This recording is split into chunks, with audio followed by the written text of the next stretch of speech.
Before we get into the video, could everyone please subscribe to my Endless Diary Tales channel? Thank you so much. At 25, I begged Jackson not to kill my little dog. He agreed not to kill it but asked me to kneel and apologize to Mandy on its behalf. I knelt down. Mandy laughed and Jackson smiled indulgently. By 26, I begged him to save my critically ill father. He slapped a check against my face, saying he'd save him as long as I disappeared. He advised me to die far away so as not to dirty his home. I took the check to the hospital and later knelt by my mother's grave, cutting my wrist with a blade. When I turned 27, I married a man who only had eyes for me, but Jackson showed up at our wedding with tears in his eyes, demanding a hand over my dog because it had startled Mandy. I held my trembling dog close, facing Jackson and a tearful Mandy. Snowy had left a dirty paw print on Mandy's pristine white dress after she scared him. As Mandy timidly tugged at Jackson's sleeve, she whispered, "It's not right to do this. She's still your wife after all." But his cold gaze only asked, "Alice, will you kneel?" With Snowy shivering in my arms, I knelt down, and Mandy and Jackson exchanged smiles. Late at night, I received a message from Mandy. The photo showed her emerald green silk slip dress entangled with Jackson's white shirt on the floor. Her delicate arm hung off the bed, still wrapped with the tie I had picked out as a Valentine's gift for him. Separated for 3 years, Jackson was still as commanding as ever. Mandy taunted me. "Alice, have you failed to satisfy him these past few years? 3 times in a row Jackson has been exhausted. You're a pathetically inadequate wife.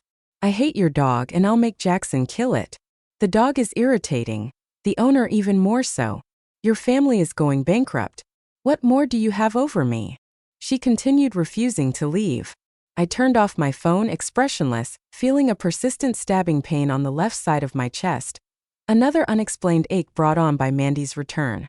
Clutching my side, I took 2 painkillers before drifting into a hazy sleep as the pain subsided. Shortly after, a piercing scream startled me awake.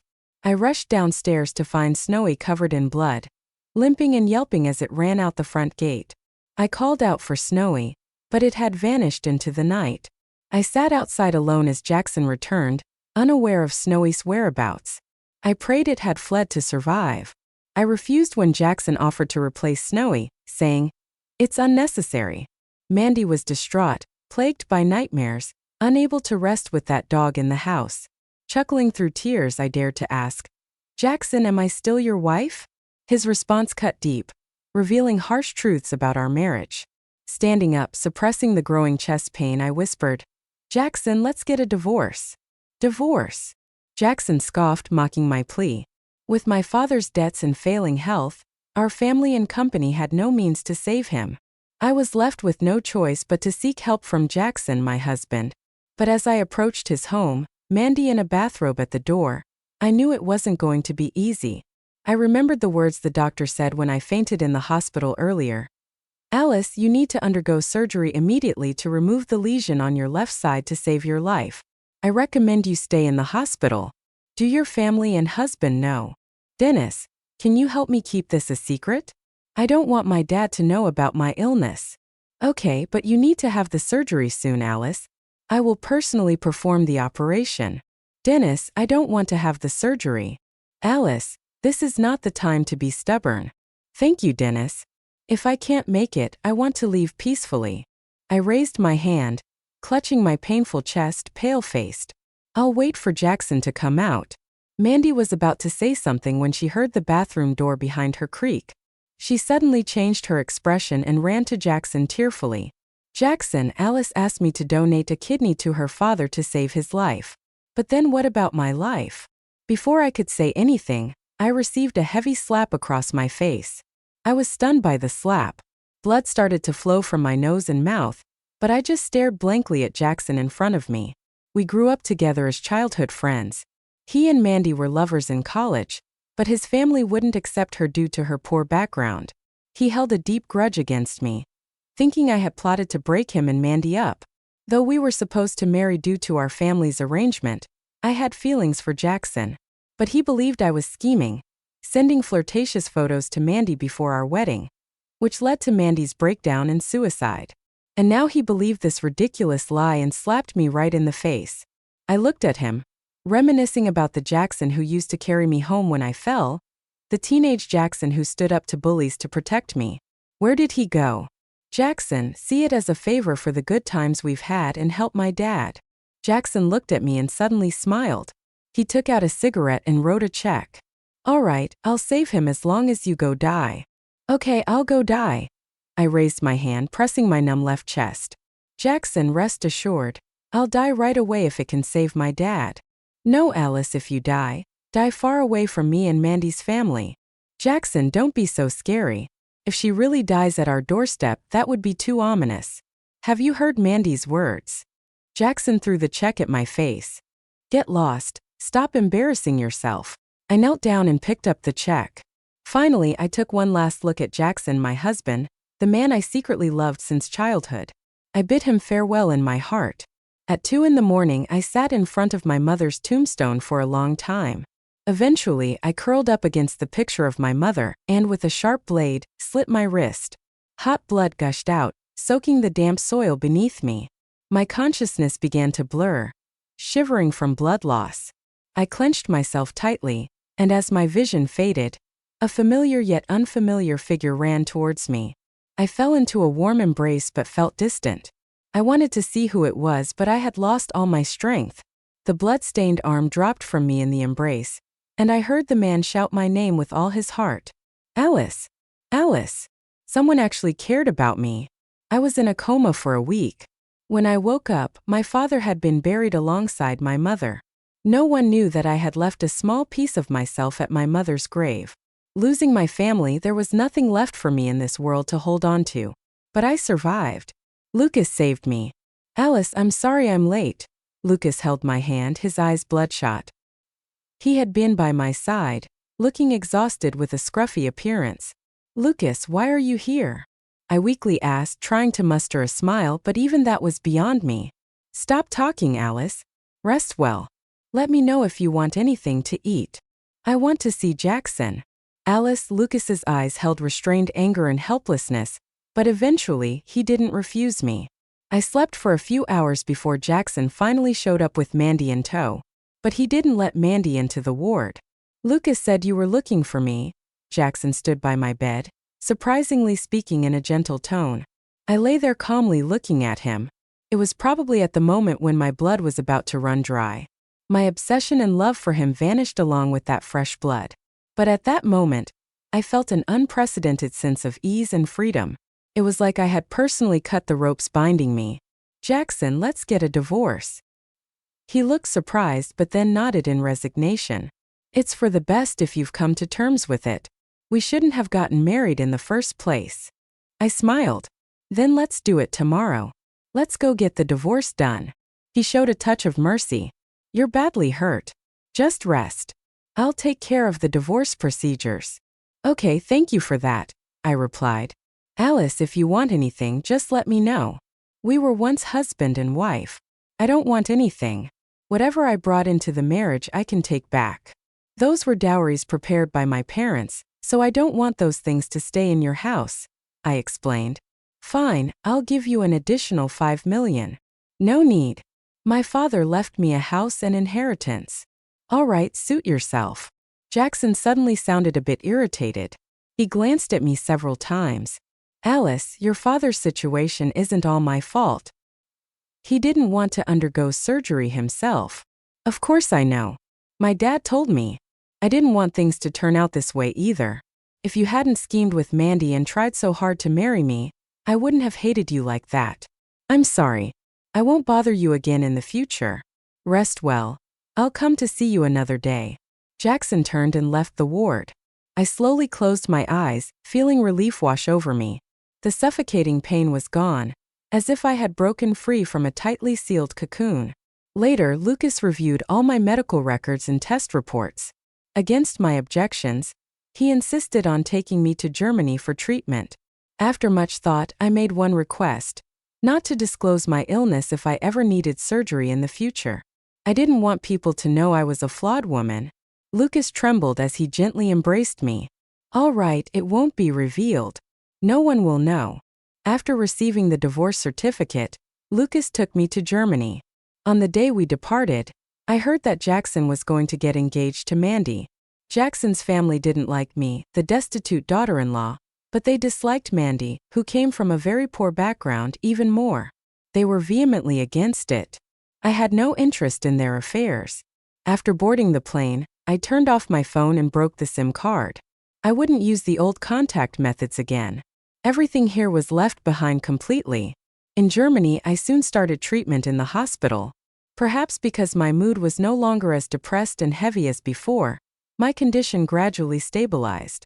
Lucas stayed by my side despite being busy with the newly established company and having to take care of everything. I wasn't the naive and carefree child I used to be. I could feel that Lucas's feelings towards me were extraordinary. The overlooked details from before were now emerging one by one. The night before my wedding with Jackson, why did Lucas get so drunk?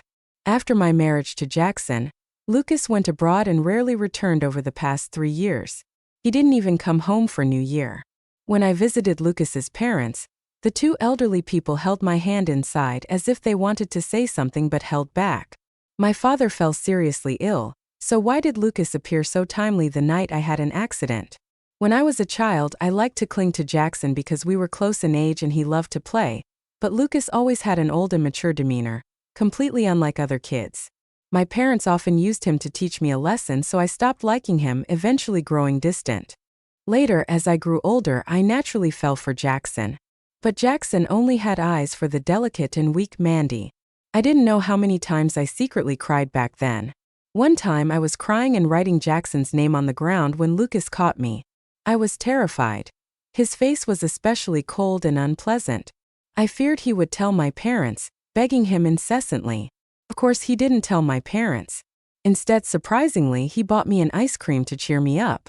He ate ice cream with me and listened to me babble about how much I liked Jackson. That night he hardly said a word. He just coldly instructed me when he dropped me home. Your upcoming college entrance exam is the most important. Don't put your mind where it shouldn't be. I hastily nodded, but deep down I didn't believe it. Such a boring person like Lucas wouldn't understand what it's like to like someone. I only realized it now. Lucas wasn't the one who didn't understand, it was me. In the second month in Germany, I suddenly received a call from a former friend, or rather a mutual friend of Jackson and me, Alice. "Where are you now?" she asked. "Out of town. Is something wrong? Can you go back to see Jackson or at least give Jackson a call?" Even after just 2 months hearing Jackson's name, I felt no ripples in my heart. "Sorry, Dennis, but Jackson and I are already divorced." "I know, but Alice, Jackson isn't doing well now. Last night he got drunk at our gathering and kept calling your name." I didn't say anything. I just hung up the phone and proceeded to block their number. They were Jackson's friends first, then mine. No matter what Jackson does, they will always stand by his side first. But they never thought about how Jackson is doing now. What relationship does it have with me, his ex-wife? In the afternoon, another unfamiliar call came in. I didn't answer. A moment later, I received a text message. "Alice, it's me, Jackson. Can you pick up the phone?" I didn't reply, and I also blocked that number. Jackson is a very arrogant and self-centered person. I had been chasing after him for years, obsessed with him to the point of losing myself. But now, never again. Once you break free from the shackles of your cage, you realize how vast the world is. The so-called love that once made you desperate is nothing but trivial. Moreover, that so-called love may be more of a youthful obsession. His attitude is clear. He should not come looking for me again. But I didn't expect that 3 days later, Jackson suddenly appeared downstairs in the apartment building rented by Lucas for me. When I returned from the garden, I saw his lonely figure. "Alice." When Jackson saw me, his eyes lit up. I didn't approach him, but I didn't walk away either. My body was a little weak, and I didn't have the energy to fuss around. Jackson hurried over to me, reaching out to hug me. I dodged. Jackson paused. "Alice, I've been looking for you." He looked a bit aggrieved. I remembered how back then he changed girlfriends and went all out for Mandy. I was so angry, so heartbroken. I didn't want to deal with him anymore. He looked at me with the same expression I always forgave him, continued to revolve around him. But now he is still the same person, yet my heart no longer ripples. "Do you need something, Jackson?" I've been thinking about you all these days. Jackson looked thin, looking very haggard. Dennis said he wasn't doing well, and it didn't seem like a lie. I stayed silent with no emotional response. I thought how foolish I was to fall for such a fickle man. When we were young, Jackson could never let go of any woman who left him. Mandy in the past, Alice now. Maybe it's the same, leaving only an indelible mark in memory. Jackson, is there something you need? If there isn't, I'd like to go upstairs. Alice, Jackson tried to grab me, but I dodged once again. Alice, Mandy and I are not engaged, Jackson. Seeing me still silent, he sounded a bit desperate.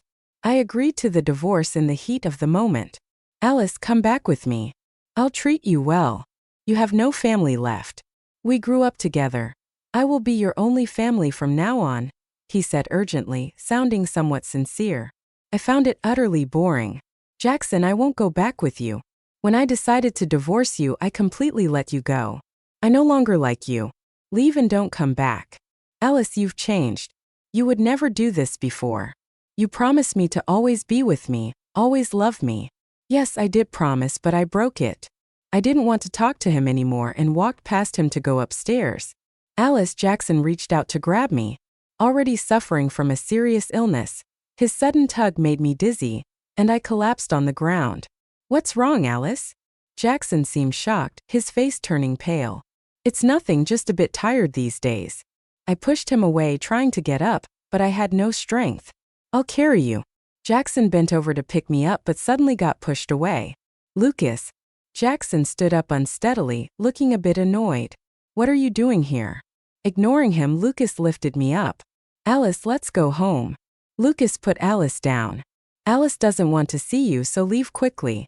Who do you think you are? Alice is my wife. She wouldn't not want to see me.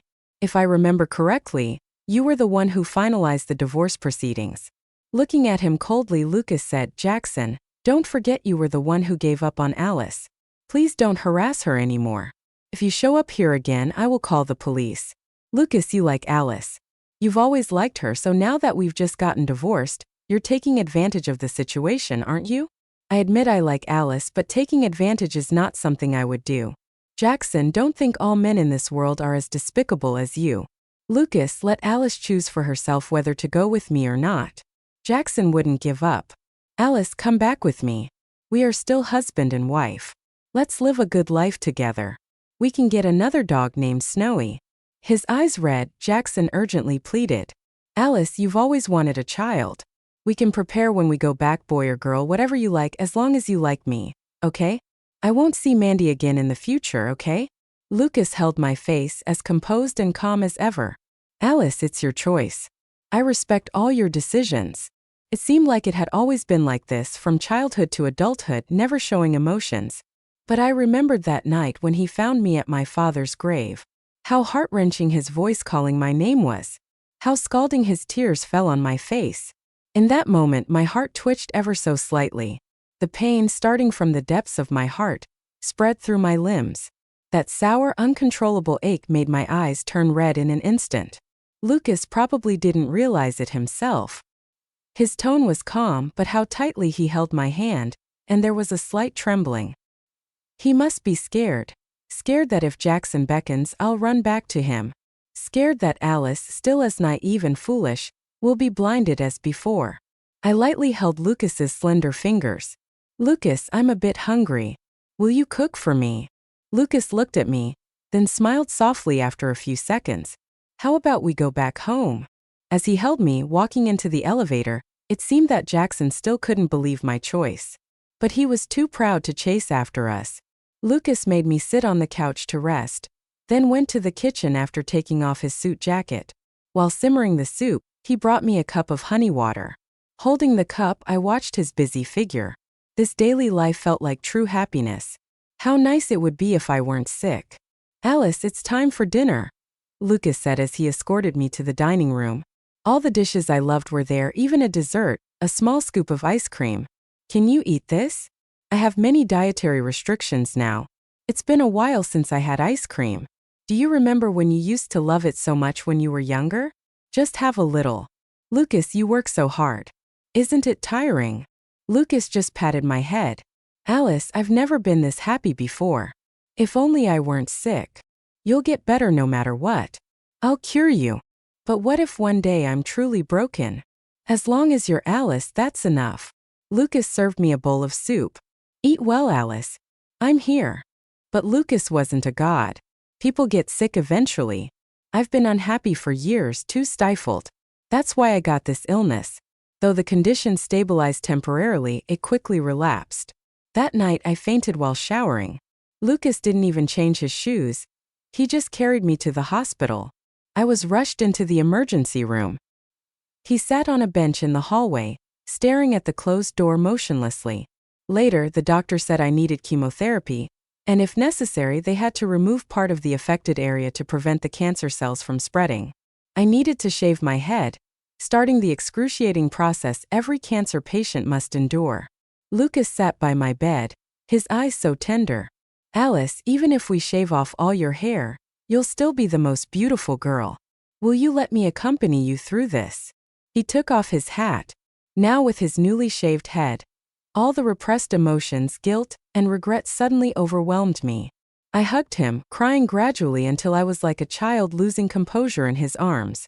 Lucas, clutching his sleeve tightly, I sobbed, whispered, Lucas, Alice, listen, let's undergo treatment together. Okay? Can you wait a little longer? I lifted my tear-soaked face in his embrace. Before my chemo, Lucas, can I be your bride? When I married Jackson, we just got a marriage certificate. No engagement ceremony, no wedding. And on our wedding night, there wasn't even a bridal chamber because Jackson flew abroad overnight attempting to console Mandy, who was threatening suicide. Hard for anyone to believe, even Dennis. Married to Jackson for 3 years, we never truly were husband and wife. It's quite ridiculous. He wouldn't give me a wedding, nor would he touch me. But in those 3 years I deceived myself like a blind fool. Every girl has such a foolishly devoted face. Some are lucky to wake up. Some will deceive themselves for a lifetime. I died once, reborn like a new person. I no longer wanted to consider worldly concerns, nor did I want to experience regrets and missed opportunities.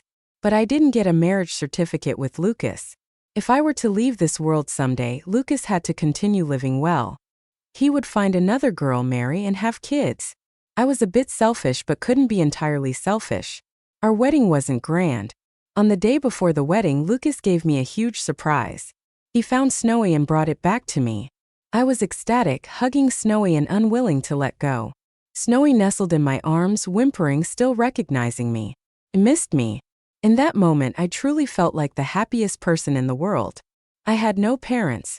The friends I had were mostly linked to Jackson. From my wedding to Lucas, I only invited my best friend, Emily. We were high school classmates. I followed Jackson back to my hometown as she pursued her crush southwards. I married Jackson without a wedding, and she couldn't be my bridesmaid. But this time, she could wear a pretty bridesmaid dress and accompany me down the aisle. Alice, why didn't you tell me? About your illness, about the divorce. Emily held me, crying for a long time. Aren't I your best friend? Didn't we promise no more secrets? You're living a happy life now. I didn't want you to worry about me.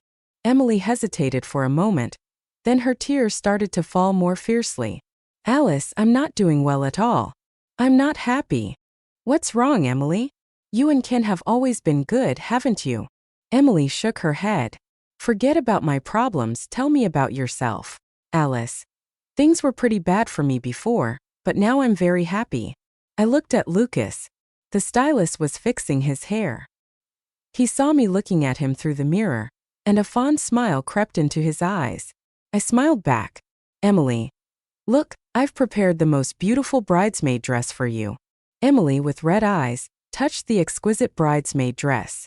It's really beautiful. You silly girl, why did you dress the bridesmaid so nicely? I leaned into her embrace, just like when we used to study together, playfully. Because you and Emily are the best of friends. I just want my good friend to look beautiful. You read the bride. Today you are the most beautiful. No woman in the world can compare to you. Emily pinched my cheek. Quick, touch up your makeup. The wedding will start soon. I obediently went to touch up my makeup. Everything was ready. I changed into high heels. Emily helped me up. I smiled and looked at Lucas. Lucas, do I look good? I still had thick black hair. I was wearing a bride's white gown with slightly heavier bridal makeup. I looked healthy and beautiful.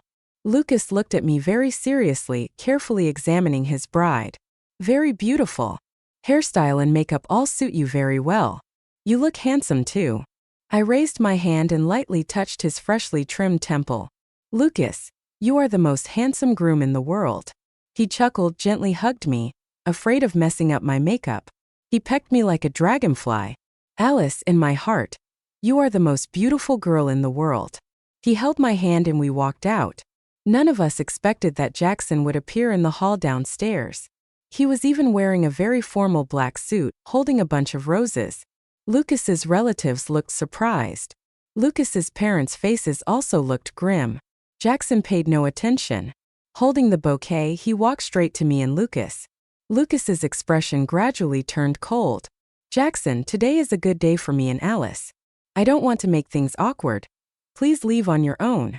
Jackson ignored him and just gazed at me with bright eyes. He was much thinner with shorter hair. I saw that he was wearing a white shirt inside his suit, somewhat familiar. The tie clip was also familiar. Even on his ring finger, he still wore the wedding ring we bought randomly. Alice, please come back. Jackson was on one knee with the flowers in his hand. I am here to marry you, Alice. I wanted to laugh, but I couldn't. It used to be a dream of mine when I was young, but unfortunately I didn't want to and wouldn't dream that dream anymore. Some people are just not worth it. Lucas, isn't our wedding about to start? I asked Lucas softly. My wedding dress had a beautiful long train. Emily said I looked like a beloved little princess in a wedding dress. When I married Jackson, back then there was no wedding or ceremony. I cried secretly for a long time. During those times I couldn't stand seeing others getting married. I couldn't stand seeing brides in wedding dresses. My heart ached as if it was being cut by a knife. The pain was unbearable. But now I could also be held in someone's hand. Jackson, please get up. Alice is about to get married. You need to let go too, Dennis urged softly. But Jackson still wouldn't get up. His eyes were red, staring blankly at my back in the wedding dress. In the end, tears streamed down his face uncontrollably. Alice is my wife. Dennis, don't you all remember? Alice is my wife. We've been married for 3 years. But Jackson, you've been divorced for a year. It was you who agreed to the divorce. You broke Alice's heart. I really didn't know. I misunderstood Alice. I was deceived. Dennis, I didn't mean to hurt Alice. We grew up together. I knew she always liked me. I thought she would always like me. I thought no matter what I did, she would never leave me. Jackson stood up in a daze, about to go after me. I want to find my Alice back. I regret it, Dennis. I regret it. I don't want anything. I just want Alice. Dennis and a few friends stopped him. Jackson, do you want to hear the truth? We knew you before we knew Alice, and we should have been on your side originally. But Jackson, I've really endured it for a long time. Have you ever treated Alice like a human as your wife? What kind of person is Alice? We outsiders can all see clearly. Why don't you believe her? Jackson, Alice has a heart too. She's been so pitiful by your side these past 3 years. We all want her to be a bit happier. You can see she's about to get married. Lucas loves her very much, cares for her very much. She will be very happy in the future. Please don't entangle her anymore, okay? Dennis, Alice is just deliberately messing with me. She's too sad. That's why she deliberately wants to marry someone to provoke me. She doesn't like Lucas. The person she likes is me. Jackson tightly grabbed Dennis' sleeve as if eager to prove something. You all know, Dennis, how much Alice has loved me over the years, right? You've all seen it, haven't you? We've all seen it. That's why we feel so cold about it. Jackson seemed to not hear and just continued on. It's like this, it must be like this. Alice is just too heartbroken. The person she loves is me. It can only be me. Dennis shook his head. Jackson, are you crazy? My wedding to Lucas was very brief. He was worried about me, afraid I couldn't handle it, so he tried to shorten the ceremony as much as possible. Despite that, towards the end, I was in so much pain that I couldn't stand. Lucas carried me back to the room and let me have some painkillers. Lucas' eyes were moist. He held me for a while before softly responding, "You can only have one." By the evening I felt much better. Lucas didn't go to have dinner with the guests. He stayed in the room with me. I wanted to take a bath. All right, I'll carry you, Lucas said. He carried me to the bathroom. After the bath, he placed me on the bed. Alice, rest for a while. I'll go get you something to eat. But I gently held his hand. Don't go. I don't want to eat. I want you to stay with me for a while. Come up here, hold me. Okay, whatever, I said. Lucas agreed. He was so obedient and gentle towards me. Nestled in his arms, I felt so happy, so safe. We talked a lot, discussing things from our childhood. Lucas didn't like showing emotions. Even when expressing his love to me, he restrained himself. But at that moment, he lightly touched my forehead and let out a sigh. Do you know how jealous I was of Jackson all those years? When you married him, how sad I was, do you know? During those years, hearing that you were not doing well, many times I wanted to go back and take you away. But I always lacked the courage. I regret it a lot, Alice. If only I had gone back to find you earlier. I lifted my head and gently kissed him. It's okay, Lucas. At least now we are together. You're right. At least now I am with you. When Lucas kissed me, his actions were very light, almost as if he feared that using a little force would hurt me. I asked him to turn off the lights. Some secrets can only be quietly shared in the darkness. Lucas, do you want me? Alice, at least before I leave this world, let me have no regrets, okay? After saying that for the first time, I saw such a naive expression on the usually composed and steady Lucas. He seemed to turn into a passionate and confused young man. Somewhat incredulous yet at a loss, he looked at me. Alice, I couldn't help but smile and raised my hand to his neck. Lucas, now I am your wife. In this world, there are many people who can easily be in love with someone. They can easily engage in a relationship and then abandon it like a worn-out shoe. But in this world, there is also a type of person who remains pure, never flippant in relationships. Lucas said he fell in love with a flower silently when he was very young. He watched as the flower blossomed for someone else, withered, cried, and laughed. His emotions fluctuated with the flower. He used to think that as long as the flower bloomed brilliantly and warmly, he didn't care about anything else.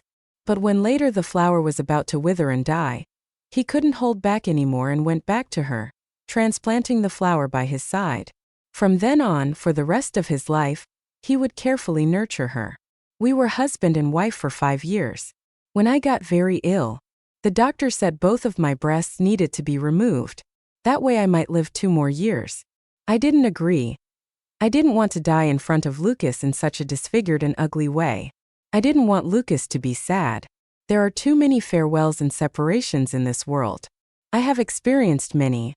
I know how painful they are. The day I left Germany, it was snowing heavily.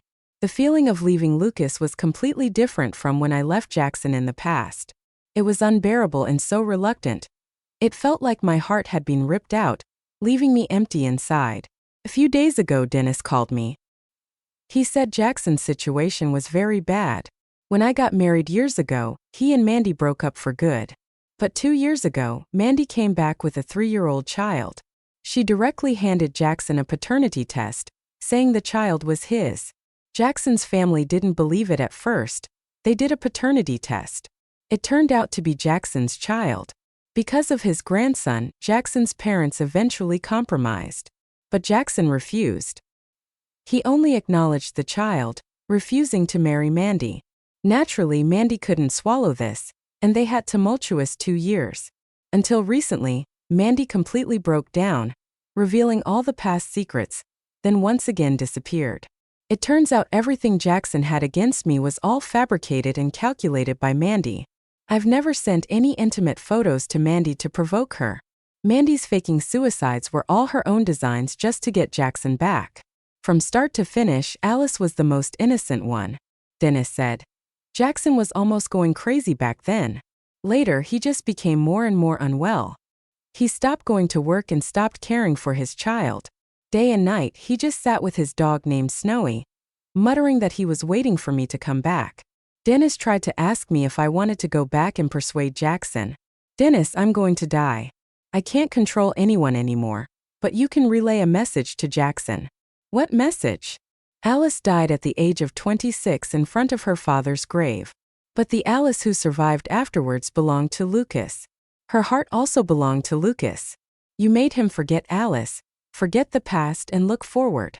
After a while, Dennis asked me, Alice, will you forgive Jackson? Will you go back to him? Sorry, my dad said before he died, he didn't want me to be with Jackson again. Dennis hung up the phone and never called again. But a month later, I received an obituary on my phone. Jackson killed himself. He slashed his wrist. The day he died was the day I married him that year. I didn't go to Jackson's funeral, but in my heart I completely let go of the past. Maybe not forgiveness, just letting go. On New Year's Eve, I snuck back to see my parents late at night. I stayed by their graves for a long time until finally, the pain was almost unbearable. In a daze, it felt like someone lifted me up. Alice, we're going home. I felt like I was back in my youth. The first time I saw Lucas, he was like a tall poplar tree wearing a blue and in a white uniform carrying a backpack, quiet yet steady. I was still a lively little girl running around like the wind. His parents smiled and asked him to call me sister. Are you Lucas? I looked at him curiously, thinking he was quite handsome. Yes, he nodded reservedly. I immediately opened my dirty little hand and handed him candy. Eat candy. Lucas hesitated for a moment but took the almost melting candy. Let's go out to play. I held his sticky hand. He didn't let go of my hand. So hand in hand we ran to the riverside. Some kids were playing house. Someone played the bride, and I was immediately envious. I want to be the bride. Will you be the groom? Okay. We clumsily imitated the other children's wedding ceremony. Lucas, when we grow up, will you buy me a wedding dress? Yes. It should be very beautiful, with a long train and a white veil. Okay. You're so good to me. When I grow up, I want to marry you. Alice. Little Lucas touched my hair. He looked cute and handsome when he smiled. No breaking promises. I nestled in Lucas's arms, using my last bit of energy to tell him, Lucas, Alice doesn't break promises.